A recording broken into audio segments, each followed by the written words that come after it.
سلمان غنی صاحب ہمارے ساتھ موجود ہیں, سینئر اینالسٹ ہیں. اس پروگرام میں آپ کو خوش آمدید کہتے ہیں. بہت شکریہ آپ کے وقت کا. سلمان صاحب, جو یہ بگاڑ پیدا ہوتا جا رہا ہے, مسلسل چیزیں بگڑتی جا رہی ہیں, کوئی سلجھاؤ نظر نہیں آ رہا. آنے والا وقت کیا خبریں لا رہا ہے؟ یہ بگاڑ ہی ہوگا یا اس کو کوئی سلجھانے کے لیے بھی سوچ رہا ہے, کوئی مل بیٹھیں گے, کوئی ٹیبل ٹاک بھی ہو سکتی؟ دیکھیں, آپ نے بھی جس غیر معمولی اور ہنگامی صورتحال کا لاہور میں ذکر کیا ہے کہ احتجاج جمہوریت کا حصہ ہے, لیکن یہ راستے بند کرنا, خوف و ہراس پیدا کرنا, یہ جمہوریت کا حصہ نہیں ہے. اور جس بگاڑ کی آپ نے بات کی ہے, اس بگاڑ کی سلجھاؤ کے لیے تو پولیٹیکل فورسز ہوتی ہیں, اس میں نمائندہ حکومتیں ہوتی ہیں, تو انہوں نے سلجھاؤ پیدا کرنا ہوتا ہے. لیکن پاکستان کے اندر یہ ایک نئی کیفیت کیوں کرتا رہی ہے, اور یہ جو لوگ احتجاج کر رہے ہیں وہ آج سے 1.5 ماہ پہلے حکومت کے اندر تھے, اور جو آج ان کو روکنے کی کوشش کر رہے ہیں وہ 1.5 ماہ پہلے اپوزیشن میں تھے. تو دونوں کے رول کو قوم بڑے خاص نظروں سے دیکھ رہی ہے. دنیا کے جمہوری معاشروں کے اندر ایسے نہیں ہوتا. احتجاج کا حق تسلیم کیا جاتا ہے اور مخصوص جگہیں الاٹ کر دی جاتی ہیں کہ آپ آئیں, وہاں پر آپ احتجاج کریں. دیکھیں, لانگ مارچ کی بنیاد پہ یہ سب کچھ کیا جا رہا ہے کہ جی اس سے پہلے گورنمنٹ کا ورژن یہ تھا کہ ہم انہیں احتجاج کا حق دیتے ہیں, اور خود لانگ مارچ ماضی کے اندر بھی ہوتے رہے ہیں. لیکن میں سمجھتا ہوں کہ اسلام آباد کے اندر اس طرح کی غیر معمولی اور ہنگامی صورتحال جب آپ طاری کریں گے تو دنیا کے اندر پاکستان کی تصویر کیا جائے گی. میں سمجھتا ہوں کہ مجھے پتہ نہیں یہ بات کہنی چاہیے یا نہیں کہ یہ ساری صورتحال تو ایک انارکی کو جنم دے رہی ہے. تو یہ پولیٹیکل فورسز ہیں. دیکھیں, پولیٹیکل فورسز تو لوگوں کے اندر اتحاد اور یکجہتی پیدا کرتی ہیں, انتشار اور خلفشار پیدا نہیں کرتی. تو میں سمجھتا ہوں کہ جو فریقین کو اپنے اپنے طرز عمل پر نظر ثانی کرنی چاہیے, اور جو کچھ آپ کرنے جا رہے ہیں, پاکستان کا بڑا مسئلہ ہے, معاشی مسئلہ ہے, تو آپ تو معیشت کو بہتر بنانے کی بجائے, مضبوط بنانے کی بجائے ایک نئی کیفیت طاری کر رہے ہیں. اور اس کیفیت کے اندر جو براہ راست اثرات ہوتے ہیں اس شخص پہ ہوتے ہیں جو بیچارہ ریڑھی لگاتا ہے, پھڑی لگاتا ہے, جس نے محنت مزدوری کر کے اپنے بچوں کے لیے جا کے روٹی دال کا بندوبست کرنا ہوتا ہے. سب سے زیادہ متاثرین یہ ہوں گے. میں سمجھتا ہوں کہ فریقین کو اس ساری صورتحال کو دیکھنا چاہیے. دیکھیں, پاکستان جمہوری اسٹرگل کے نتیجے میں بنا تھا. آج جس طرح کی جمہوریت آپ متعارف کر رہے ہیں پاکستان کے اندر, یہ جمہوریت نہیں ہے.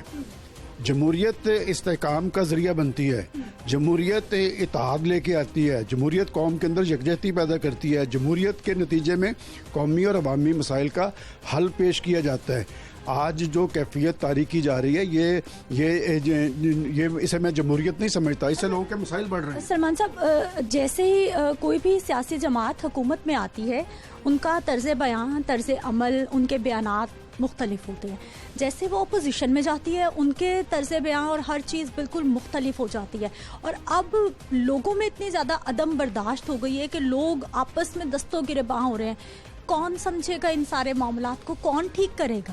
دیکھیں, میں نے ابھی اس لیے کہا تھا کہ 1.5 ماہ پہلے جو حکومت تھی وہ آج کی اپوزیشن ہے, اور جو اپوزیشن تھی وہ آج کی حکومت ہے. دونوں کے طرز عمل اور دونوں کا کردار قوم جانتی ہے. آپ نے جس عدم برداشت کی بات کی ہے, یہ عدم برداشت لوگوں کے اندر پیدا کس نے کیا ہے کہ پاکستان کی جو پولیٹیشینز ہیں وہ لوگوں کو کیا بتا رہے ہیں. وہ یہ بتا رہے ہیں کہ آپ ایک دوسرے سے لڑ جائیں. دیکھیں, احتجاج اپنی جگہ, جمہوری اسٹرگل اپنی جگہ, جمہوریت تو ایکچوئل جو ہے مسائل کے حل کا ذریعہ ہے, مسائل پیدا تو نہیں کرتی. میں اسی لیے بار بار کہہ رہا ہوں کہ آپ کا جمہوری حق اپنی جگہ پر بجا, آپ احتجاج ضرور کریں, لیکن احتجاج میں اگر آپ راستے روکیں گے, اور میں سمجھتا ہوں کہ اگر میرے سے آپ پاکستان کا سب سے بڑا مسئلہ پوچھیں تو وہ قانون کی بالادستی ہے. اور ہر آدمی قانون کی, ہر پولیٹیشین قانون کی بالادستی کی بات کرتا ہے, لیکن اس کا طرز عمل اٹھا کے دیکھ لیں, وہ قانون پہ اثر انداز ہوتا نظر آ رہا ہے. حکومت کی ذمہ داری یہ ہے کہ انہوں نے امن امان برقرار رکھنی ہوتی ہے, انہوں نے راستوں کی بندش وہ ختم کرنی ہوتی ہے.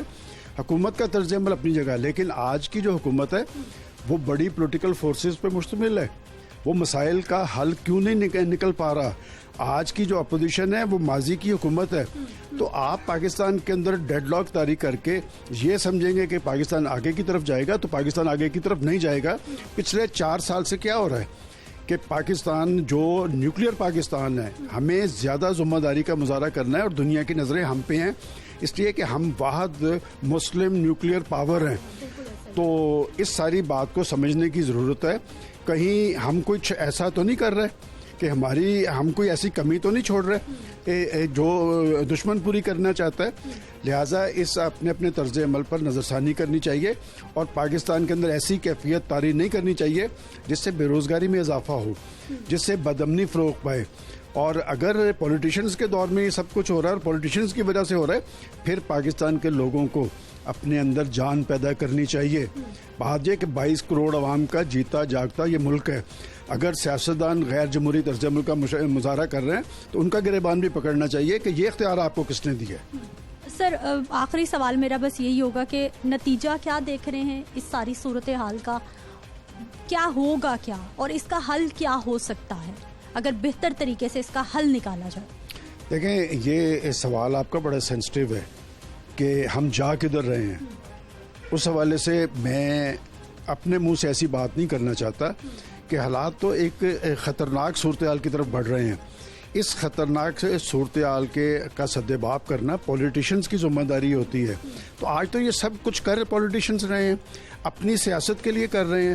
بات یہ کہ جب آپ حکومت کے اندر آتے ہیں تو کیا آپ نے پاکستان کو اقتصادی اور معاشی حوالے سے آپ خود انحصاری کی منزل کی طرف لے کر گئے؟ آپ کی حکومتوں کے ثمرات کے نتیجے میں پاکستان کے اندر روزگار لوگوں کو ملا؟ کیا مہنگائی، بے روزگاری، غربت کا آپ مداوع کر سکے؟ اور اگر آپ کے طرز عمل کی وجہ سے ان ساری چیزوں میں اضافہ ہو رہا ہے، پھر یہ جمہوریت نہیں ہے. جمہوریت کے لیے جمہوری طرز عمل اور جمہوریت میں اداروں کی ایک عزت و تکریم ہوتی ہے. جمہوریت میں قومی اور عوامی مسائل کا سدباب ہوتا ہے. جمہوریت عوام کے آواز کا نام ہے. آج لوگ مسائل کی آگ میں جل رہے ہیں، لوگ مہنگائی کی آگ میں جل رہے ہیں. تو آپ بجائے ان کے زخموں پہ مرہم رکھنے کے اگر آپ نمک چھڑکتے نظر آتے ہیں تو پھر آپ کے آگے بہت بڑا سوالیہ نشان کھڑا ہوگا. قائد اعظم محمد علی جناح کی قیادت میں ایک کریڈیبل لیڈرشپ تھی اور پاکستان کا وجود عمل میں آیا. اور ہم کہتے ہیں کہ پاکستان جمہوریت کے ساتھ ناگزیر ہے، لیکن ایسی جمہوریت کے ساتھ نہیں جو بدامنی کو فروغ دے، جو لوگوں کے اندر انتشار پیدا کرے، خلفشار پیدا کرے، اور جس میں پاکستان کی اقتصادی صورتحال کمزور ہو. میں اسے جمہوریت تسلیم کرنے کے لیے تیار نہیں. آج کی بڑی ضرورت یہ تھی کہ آپ اپنے طرز عمل کو مثبت انداز کے اندر پیش کریں، پاکستان کو معاشی حوالے سے مضبوط کریں. اور اگر پاکستان معاشی حوالے سے مضبوط ہوگا تو پاکستان کا سسٹم بھی اچھا چلے گا، پاکستان کے لوگ بھی خوشحال ہوں گے اور پاکستان ترقی کی منزل پہ بھی پہنچ سکے. بہت شکریہ سر پروگرام میں شامل ہونے کے لیے.